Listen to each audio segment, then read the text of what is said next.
Blue zones, the location and culture of Costa Rica. First things first, where is Costa Rica? Costa Rica is located in the lower half of Central America. It shares two land borders, Nicaragua to the north and Panama to the south, and it's surrounded by seas on the other two sides, the Caribbean Sea to the east and the northern part of the Pacific Ocean to the west. In blue zones, the story specifically focuses on the Nicoya Peninsula on the Pacific side. In the chapter on page 201, they try to look for things that distinguish this part of their country from the rest, and they conclude the water has nutritional properties, which we're going to get into in a minute. It's also the hottest, driest region, and it receives the most hours of sunlight. The sunshine and the culture of spending a responsible amount of time in the sun has so many health benefits, particularly in boosting vitamin D, which helps prevent issues with bone health and heart disease. When reading about Costa Rican culture, it's very obvious how important their diet is in their identity and in their health. The diet is mainly low-calorie, low-fat, and plant-based, and some staple foods include corn, beans, pork, vegetables, and tropical fruits such as papaya and mango. A lot of the food in the Costa Rican diet have benefits that are greater than that of American produce, such as marronan, which is a fruit that has 5 times the amount of vitamin C than orange does. And additionally, the water consumed here has more calcium in it, which is linked to bone health, nerve communication, and muscular strength. Some typical meals that may be eaten here are rice and beans with eggs for breakfast or soup with vegetables and meat for dinner.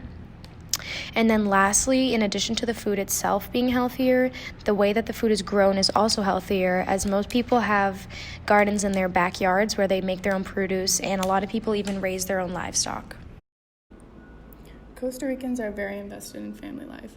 There are generally 3 generations living in one house, but sometimes there is up to 5 generations and extended family all living together.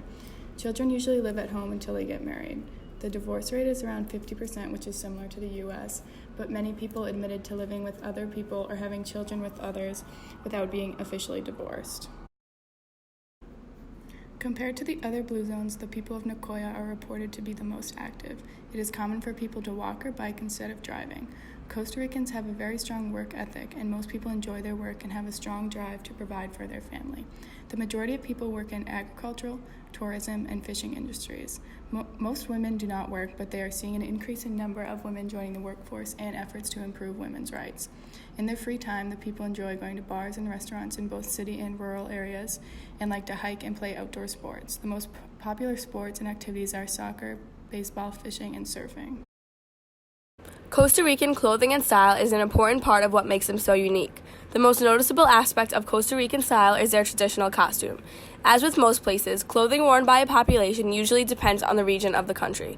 In Costa Rica, the basics of traditional costumes tends to be similar across the country.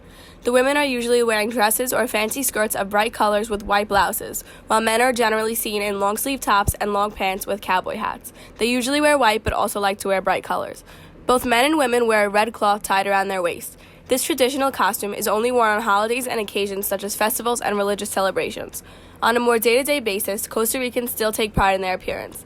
They wear more conservative clothing that looks neat and clean. This could include jeans, t-shirts, tennis shoes, and knee-length skirts for women. Since Costa Rica is also home to an indigenous population, they also have a certain style. Clothing of the indigenous population is usually very different and less westernized. They often wear colorful woven tops and patterned shawls along with hats and jewelry. Religion is a very important aspect of Costa Rican culture. Catholicism is the official religion of Costa Rica, and its importance is evidenced by the fact that the term Christian is considered synonymous with human being. Within everyday life, demonstrations of Catholicism can be seen through jewelry such as cross necklaces, the images of saints and religious icons within the home, and the incorporation of religious traditions in gatherings such as weddings, confirmations, and baptisms. These events not only provide an opportunity to practice religion, but also act as a way for families to unite and connect with one another.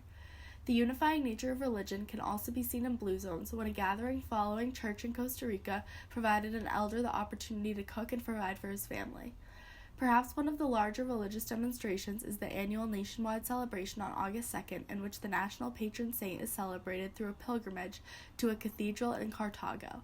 It is also important to acknowledge that although Catholicism is the predominant religion within Costa Rica, religious freedom is encouraged throughout the culture. According to the CIA's World Factbook, Costa Rica exemplifies one of the most considerable improvements in providing a universally accessible education system of all nations. The expansion of public education in the country has come with a wave of many public service reforms that started in the 1970s, including those which have led to improvements in sanitation and the availability of clean drinking water. The CIA World Factbook associates these reforms in general with the rapid decline in infant mortality rate, an increased life expectancy, and a sharp decrease in birth rate.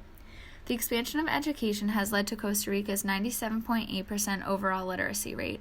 The country also boasts an average school life of 15 years, meaning that most citizens complete secondary education and many go on to pursue higher degrees.